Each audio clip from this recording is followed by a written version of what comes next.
the Sankalpa series for BFM.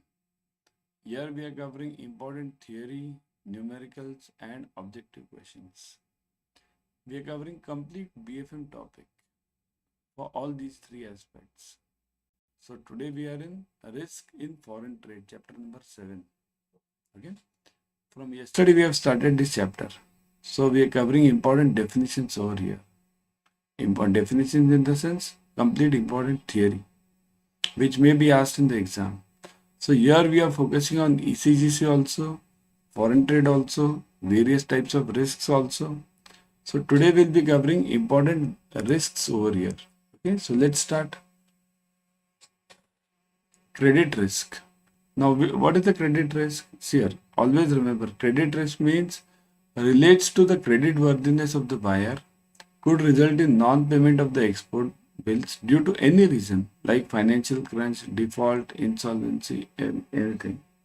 Now understand, one important point about credit risk is always related to two aspects. Okay, one is a counterparty and second is this country risk. Okay, let me draw it over here. Credit risk will always relate to two parts. Okay, one is country risk, country, and second is counterparty risk. Counterparty, right? What do you mean by this? Country and counterparty risk. See here, firstly understand what is credit risk. Relates to the credit worthiness of the buyer, okay? Basically of the buyer, could result in non-payment of the export bills due to any reason like financial crunch. Now here the financial crunch is a typical question point given over here. Defaults, insolvency. Now all these points relate to the counterparty over here. Financial crunch of the counterparty, defaults by that counterparty, insolvency of that counterparty. Now all these three aspects can definitely relate back to the country also. For example, I'll give you. Suppose if you have sold anything in, let's say, Afghanistan, any country, Afghanistan, okay, or North Korea, okay, what happens now? Even if your party is well off means if that party is ready to buy, say, give you the money, that party is good, financially that party is good, the transactions are good, everything is okay. But what happens typically, the country goes into default. Then also it's a risk. Because if tomorrow Taliban government says that no, nothing doing, no foreign exchange will go out of my bank from today. Even if your party is good, what will you do? Your payment is blocked, isn't it? This is a major problem for the country risk. This country risk has arose in many of the countries recently also. To name the few, all our neighbors, check all our neighbors, almost all. One is this Afghanistan, second is Pakistan. Look at this, what has happened. Look at Sri Lanka, what has happened, right? Means all these three countries, these are the major three neighbors of us. There is also Nepal, but Nepal doesn't have much foreign exchange as such. Okay, so these three countries will have always been the credit risky countries, to be frank. Okay, because there is a huge country risk in this. Now counterparty means what? The country is good, but the counterparty is bad. Means your buyer is bad. Your buyer is not ready to pay. So this can be willful also. Suppose somebody is in USA. Your buyer is in USA. Your buyer is in Europe. So the country is good. The countries are good. But what is happening? Your buyer is not okay. So that's why I'll tell you credit risk will relate to two parts always. One is country risk and second is counterparty risk. Okay. So credit worthiness of the buyer. How will you check the credit worthiness of the buyer? It's very difficult to check credit worthiness of the buyer. So that's why we should always, to cover this credit risk, we always try to use one element. What is that element called as? We always try to use LCs, letter of credit. Through LCs, the credit worthiness of the buyer is bypassed. Okay. So in LC, what do? We give typical, that bank gives us the responsibility, means gives us the assurance of payment on production of the documents, right?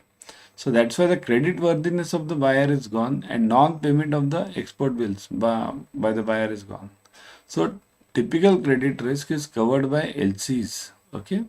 LCs or even guarantees you can take. Guarantees means guarantees are also allowed. Okay. Financial guarantees. So they can be also allowed. So remember always, credit risk is always countered using LC or guarantee, or there is one more, but many of you might not know, but that is called as availization, similar to guarantee. Avail. Okay. Avail means giving a stamp on the bill of exchange. Suppose if this is the bill of exchange. Okay. Now here you are the drawer, you seller signs it, right? Here the buyer signs it, buyer. But in availization, what happens? This buyer also signs it, and here the on this bill of exchange, face of it, bank will sign it. Bank will say, I will pay if the buyer doesn't pay. So this is a third party assurance you are getting, and that also from the bank, good bank. Okay. So that's why this is known as availization. So to counter the credit risk, we always have these three things: LC, guarantee, and availization. Okay. Now second is legal risk. What is a legal risk? Look at this. Let me remove this now because this you have understood. Legal risk. So what is the legal risk? Understand this. Relates to any amendment in the laws of the seller's or buyer's country which could result in inability of the seller to export or of the buyer to remit the proceeds of the invoices. Means what? After all, this again relates to country risk. A part of the country risk. Here, country risk can have various parts. Country risk. It can have legal. Like as I said, just now I gave you this example of legal. Afghanistan. Taliban took over, and then it's their own laws which are going on. So relates to any amendment in laws of the seller's or buyer's country which could result in inability of the seller to export or of the buyer to remit the proceeds, isn't it? Means seller is ready to export, your party is good. But the problem is the country is saying nothing doing, no more goods to be sent outside this country, no more exports, so everything is stopped. Similarly for buyer, no more money to be sent, Forex to be sent outside my country. So that is also blocked. Okay. So country risk could relate to legal, or there are various risks in country. I'll give you this PESTEL. This is known as a typical risk analysis, PESTEL. Every country is always measured based on this PESTEL. Political, economic, social, technological, environmental, and legal. Always remember this. PESTEL analysis is done for each and every country before doing any business with them or investing in any country like this. Okay. So this is a typical one.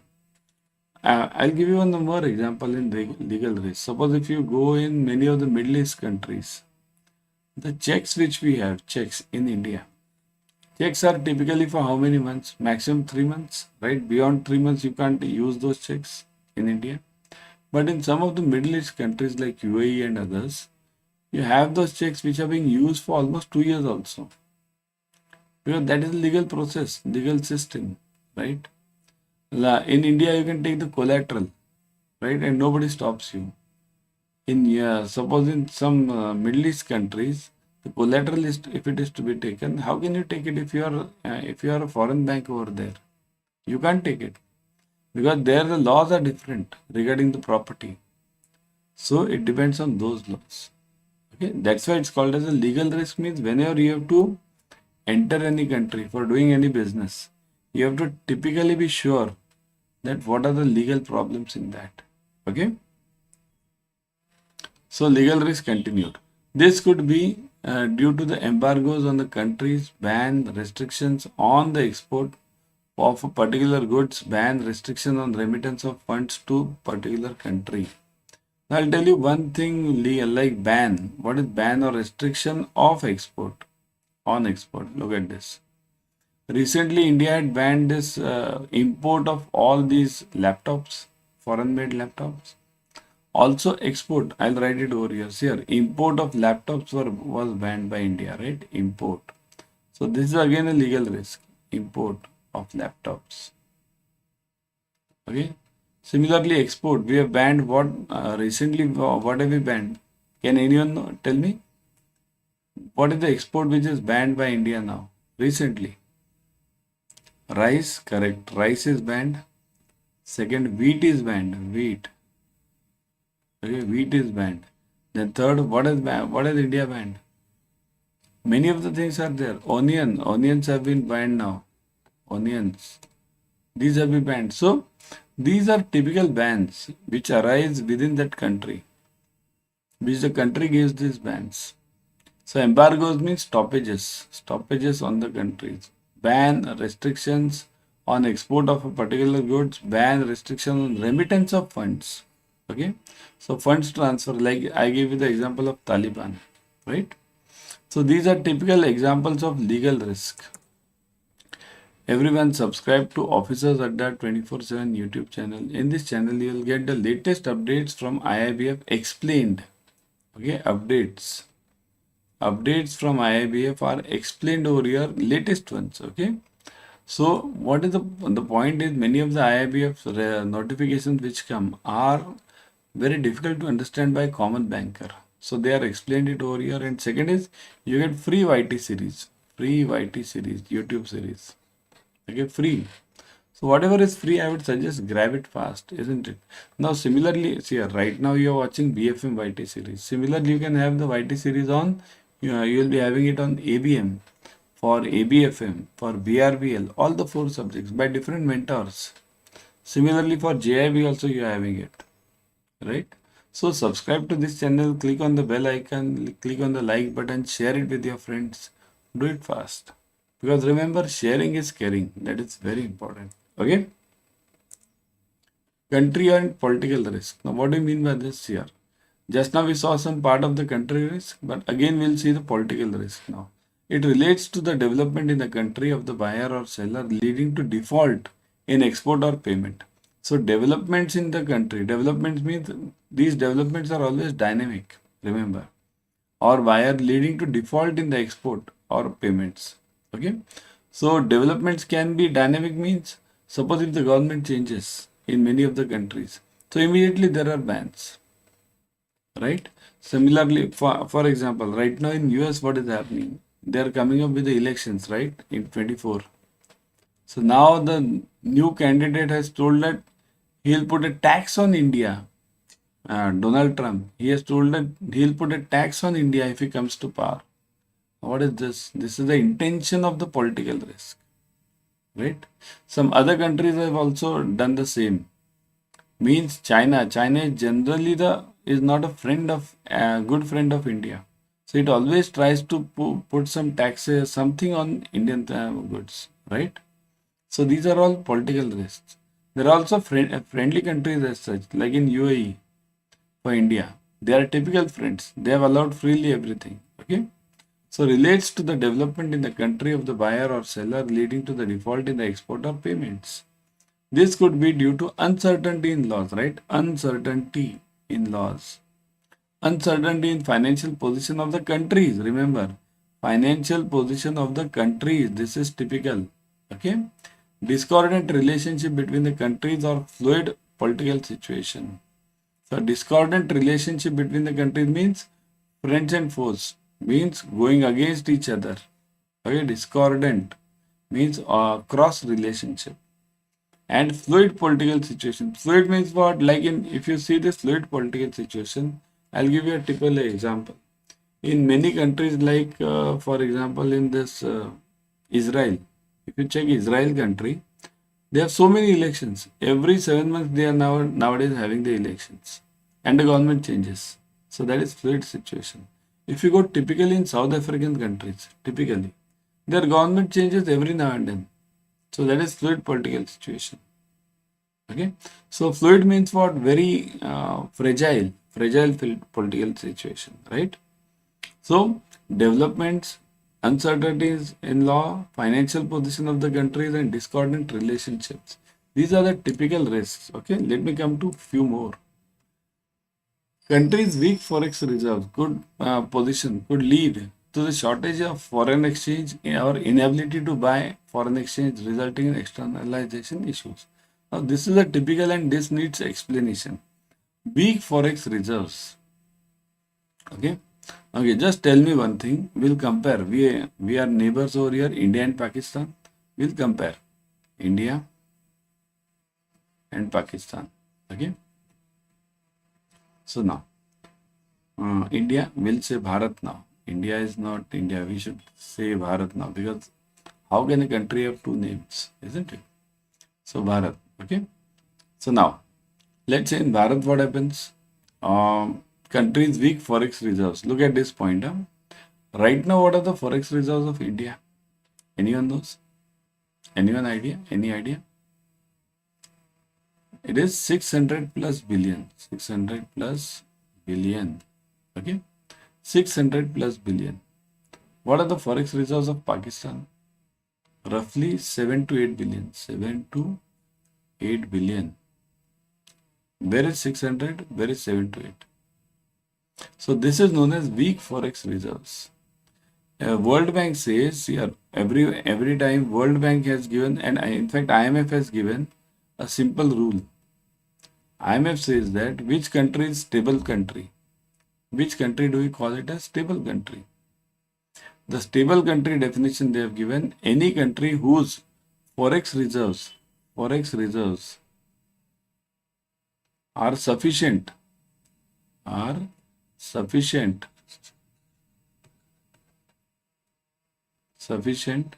for next 9 months for imports. So that country is called as stable. Okay. Now look at India's 600 plus billion reserves. Every year, every month, India requires around. This is what the general whatever is found is around 40 billion for imports. Every 40 billion per month. Okay. Now we multiply it by 9. 9 for the 36. So 360 billion we require for 9 months. Right now, how much are we having? 600 billion. So we are much more than the stable. We have a best rating. That's why India is having nowadays, and this rating is very high for India. Okay, and it is going up constantly. So important point always remember over here. Countries' weak forex reserves will always lead to shortage of the foreign exchange and inability to buy foreign exchange, resulting in externalization issues. Now look, if you look at the inflation, if you look at the typical inflation, then what happens? If you look at the inflation, okay, inflation in Pakistan has rose heavily. Similarly in Sri Lanka, rose heavily. Why? Because less of the forex reserves. Okay, this less forex reserves always leads to high inflation. So this is a typical reason. Got it? So that's why any country's forex reserves will lead to a problems of inflation, political problems, legal problems, social problems. All these problems here, after all, it's money. If you don't have money, nothing can, means you can't play games with money. Either you have this money or you don't have the money, isn't it? Everyone download Adda 24/7 app on your mobile. In this app, you will be getting the premium study material, plus live classes, ebooks, tests, everything. Whatever you need, you will get it over here. Okay? Operational risk. Operational risk relates to operational issues at both ends or even at the supporting organization's place. Means what do you mean by this? Both ends. What are the both ends? There is a typical here. Let's look at every export or import transaction. There is a typical exporter, right? From any country it is. Then second we have typical importer. The one who buys, right? Importer. Now the in between, how will the goods over here should reach from the exporter to the importer, right? But how will they reach it? It reaches through supporting organization, means shipping company. So shipping company. Okay, shipping company. So this is known as the third party or shipping, the supporting organization.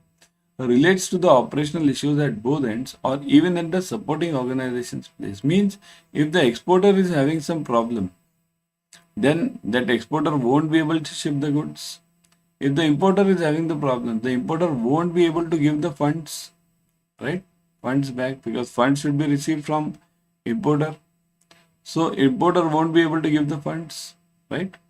Then strikes at the seller's factory. So this can also happen, strikes at the seller's factory or even seller's raw material supplier's factory. So if some exporter is getting some raw material from somebody to prepare the goods, right? So somebody is supplier to this exporter also. So if there is a strike or some problem with that supplier, even then raw material will not be received.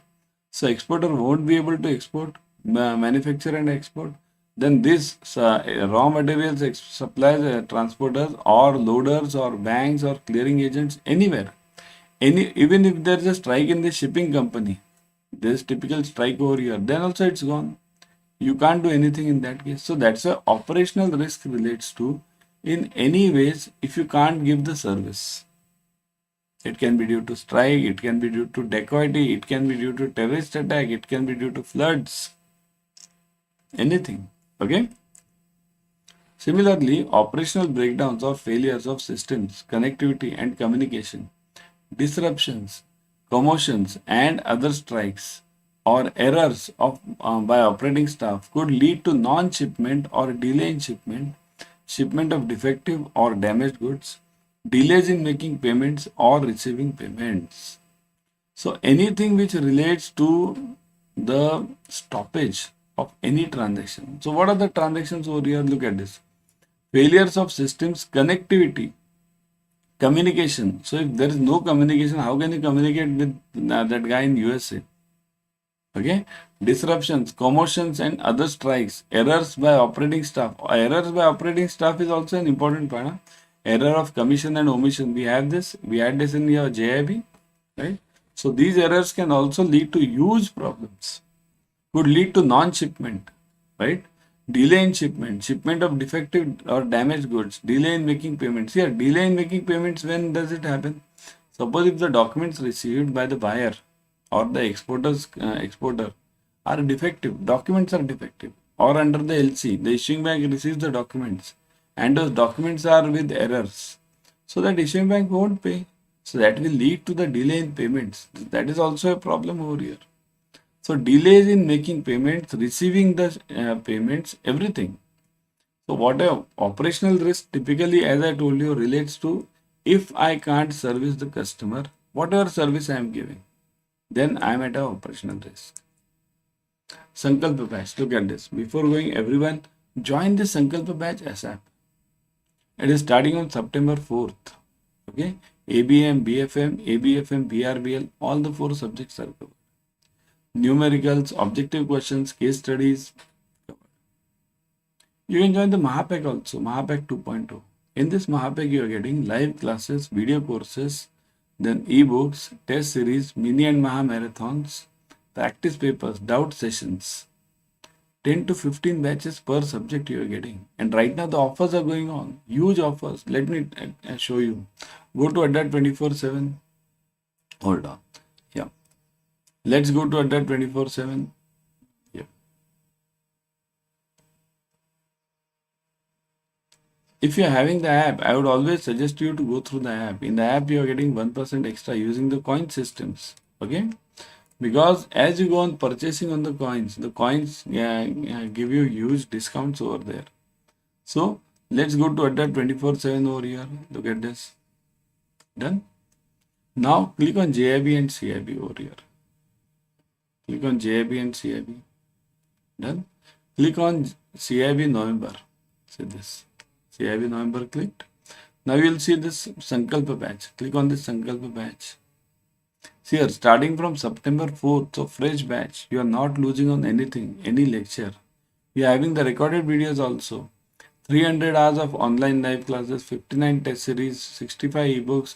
Just click on this test series. Now you'll look at, see this test series, whatever test series are available. So many test series, all the 4 subjects, module wise test series are available. Ebooks, you'll see all the ebooks over here. So online live classes. So that's why typically go through it. Everyone should go through it. Okay. Then how to buy this? Click on buy now. So this 23,999 fees has reduced to 4,799. Such a huge discount, 80% off. Grab it right now. Moon 80 code is already applied.